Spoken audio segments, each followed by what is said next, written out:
এ কি? এটা তো কোনো সাপের গর্ত নয়, মনে হচ্ছে শক্ত কিছু। মাটির নিচে পুঁতে রাখা কাচের বোতল এত ভারী কেন? আর বোতলের মুখটা এমন অদ্ভুত ভাবে মন দিয়ে আটকানো কেন? ভিতরে কালো ধোঁয়ার মতো কি যেন ঘুরছে। দয়ালু মানুষ, আমাকে বের করো। আমাকে এই দমবন্ধ অবস্থা থেকে মুক্তি দাও। কে? কে কথা বলে? এখানে তো কেউ নেই। আমি কি মনের ভুল শুনছি, নাকি পাগল হয়ে গেলাম? না, তুমি পাগল হওনি। আমি এই বোতলের ভেতরে। আমি এক অভিশপ্ত সত্তা। এক জাদুকর আমাকে ধোঁকা দিয়ে আজ 300 বছর ধরে এই ছোট্ট বোতলে আটকে রেখেছে। তুমি যদি বোতলের চিপিটা খুলে দাও, আমি কথা দিচ্ছি তোমার কোনো ক্ষতি করব না, বরং তোমার সব কষ্ট দূর করে দেব। আমি তো এমনিতেই মরতে এসেছি। ভূতের হাতে মরি আর বিষে মরি, একই কথা। বোতলের ভিতর কারো আটকে থাকাটা খুব কষ্টের, আমার নিজের জীবনের মতো। ঠিক আছে, আমি খুলছি।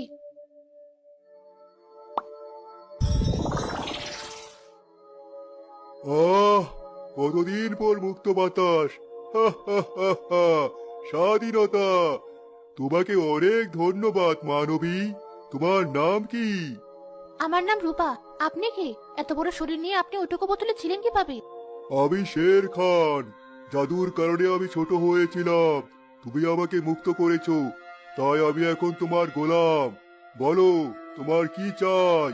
তুমি কেন এই গভীর রাতে জঙ্গলে এসেছো? তোমার চোখে পানি বা কেন? আমার আর কিছু চাওয়ার নেই। সৎ মায়ের অত্যাচারে আর জোর করে বিয়ে দেওয়ার ভয়ে আমি এসেছিলাম। আমার পালানোর কোনো পথ নেই।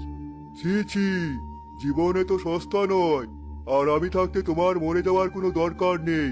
এখন থেকে আমি তোমার ছায়ার মতো থাকবো। তুমি যখনই আমাকে ডাকবে, আমি হাজির হয়ে যাব। তবে একটা শর্ত, আমাকে ডাকার সময় বলতে হবে, বোতলের ভূত সামনে এসো। আপনি সত্যি আমাকে সাহায্য করবেন? আমাকে ওই বিয়ে থেকে বাঁচাতে পারবেন? আমার মাকে একটু বুঝিয়ে বলতে পারবেন? শুধু বিয়ে কেন, তোমার সৎ মাকে এমন শিক্ষা দেব যে সে সারা জীবন মনে রাখবে। আর তোমার বাবাকেও সুস্থ করার ব্যবস্থা করব। এখন বলো, তুমি কি বাড়ি ফিরতে চাও? হ্যাঁ, কিন্তু এত রাতে হেঁটে গেলে তো ভোর হয়ে যাবে। মা টের পেলে আমাকে আস্ত রাখবে না। চিন্তা করো না, চোখ বন্ধ করো। এক নিমেষেই তোমাকে পৌঁছে দেব। ঠিক আছে, চোখ বন্ধ করলাম।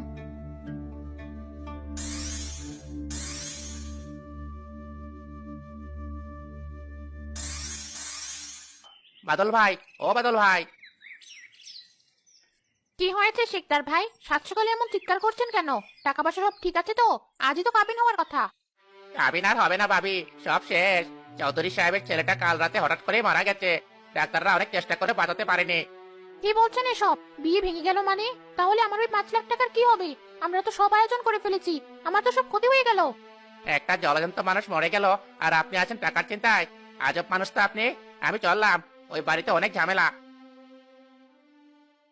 তুই তুই নিশ্চয়ই কোনো অলক্ষণে কাজ করেছিস। তোর কারণেই আমার হাত থেকে টাকাগুলো ফসকে গেল। তুই নিশ্চয়ই মনে মনে বদদোয়া দিয়েছিস। দাঁড়া, আজ তোকে আমি এমন কাজ দেবো যে হাড়গোড় সব ভেঙে যাবে। বিয়ে হয়নি তো কি হয়েছে? বসে বসে তোকে আমি রাজভোগ খাওয়াবো না। বানু, থামো। কপালে যা ছিল তাই হয়েছে। রূপার কোনো দোষ নেই। তুমি চুপ করো, আমি বলছি ওর দোষ। এখন আমার মেজাজ খুব খারাপ। রূপা, ওই পুকুরঘাটে গ্রামের 10 বারের কাপড় জমে আছে। আমি ধোলাইয়ের কাজ নিয়েছি টাকার জন্য। আজ দুপুরের মধ্যে সব কাপড় ধুয়ে শুকিয়ে ইস্ত্রি করে ঘরে তুলবি, না হলে আজ তোর রক্ষা নেই। মা, এতগুলো কাপড় ধুতে তো 2 দিন লাগবে। আমি একা পারবো না, আমার শরীর খুব দুর্বল। কোনো কথা শুনবো না। এখন বেলা 10টা বাজে, দুপুর 1টার মধ্যে কাজ শেষ চাই। আর হ্যাঁ, সাবান কম খরচ করবি। যা এখনই।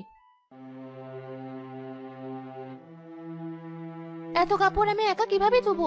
হাত তো ব্যথায় অবশ হয়ে যাবে। পেটে একদানা ভাত নেই। শেরখান কি আমার কথা শুনতে পাচ্ছে? বোতলের ভূত, সামনে এসো। আমি হাজির। বলো কি করতে হবে? শেরখান, মা আমাকে শাস্তি দিয়েছে। এই পাহাড় সমান কাপড় আমাকে এখনই ধুতে হবে। তুমি কি সাহায্য করতে পারবে? হা হা হা হা, এ তো আমার জন্য বাঁ হাতের খেলা। তুমি ওই গাছের ছায়ায় বসে বিশ্রাম নাও।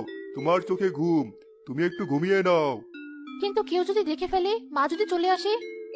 কেউ কিচ্ছু দেখবে না। আমি অদৃশ্য হয়ে কাজ করব। তুমি নিশ্চিন্তে থাকো। মানুষ দেখবে কাপড়গুলো নিজে নিজেই পরিষ্কার হচ্ছে। তুমি শুধু তাকিয়ে দেখো।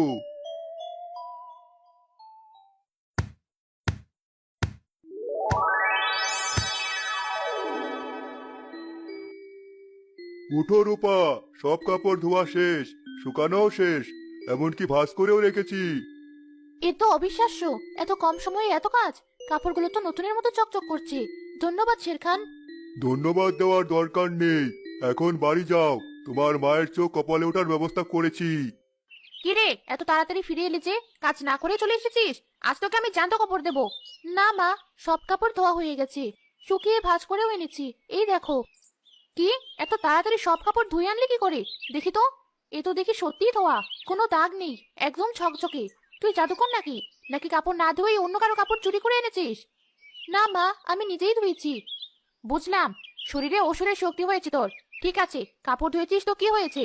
আজ রাতে আমাদের বাড়িতে ইউনিয়ন পরিষদের চেয়ারম্যান সাহেব আসবেন তোর বাবার কাছে কিছু জমির কাগজ সই করাতে। চেয়ারম্যান সাহেব আর তার লোকজনের জন্য রাতের খাবার তৈরি করতে হবে। মা, ঘরে তো চালই নেই, আর আমি একা তো রান্না কিভাবে করব? পোলাও, খাসির মাংস, রোস্ট, ফিরনি সব রাখবি। আর শোন, সব মশলা কিন্তু পাটায় বেটে করবি, কোনো ফাঁকিবাজি চলবে না। চাল ডাল আমি মুদি দোকান থেকে আনিয়ে দিচ্ছি। বানু, মেয়েটা সকাল থেকে না খেয়ে আছে, ওকে একটু বিশ্রাম দাও। তুমি চুপ করো। চেয়ারম্যান সাহেব খুশি হলে আমাদের কিছু সরকারি অনুদান দিতে পারেন, ওই টাকায় তোমার চিকিৎসা হবে। আর যদি রান্না খারাপ হয় তবে রূপাকে আমি বাড়ি থেকে বের করে দেবো। যা রূপা, রান্না করে যা। এত পদের রান্না, আর সব মশলা নাকি হাতে বাটতে হবে। আমার হাতে তো ফোসকা পড়ে যাবে, শরীরটা আর চলছে না। বোতলের ভূত, সামনে এসো। আবার ডাকলে? বলো, কি সেবা করতে পারি? আজ মনে হয় তোমার মা তোমাকে মেরে ফেলার ফন্দি করেছে। মা বলেছে অনেক রান্না করতে, সব মশলা বেটে রাজকীয় খাবার রান্না করতে হবে। আমি তো একা পারবো না। চিন্তা করো না, তুমি শুধু হাঁড়িতে পানি চড়িয়ে দাও, বাকিটা আমার জাদু দেখবে। আর খাবারের চিন্তা করো না, আমি এমন ব্যবস্থা করব যে চেয়ারম্যান সাহেব আঙ্গুল চাটতে বাধ্য থাকবেন। কিন্তু মা যদি রান্নাঘরে আসে? কেউ ঢুকতে পারবে না, আমি দরজায় অদৃশ্য পাহারা বসিয়ে দিচ্ছি। তুমি শুধু বসে থাকো আর দেখো।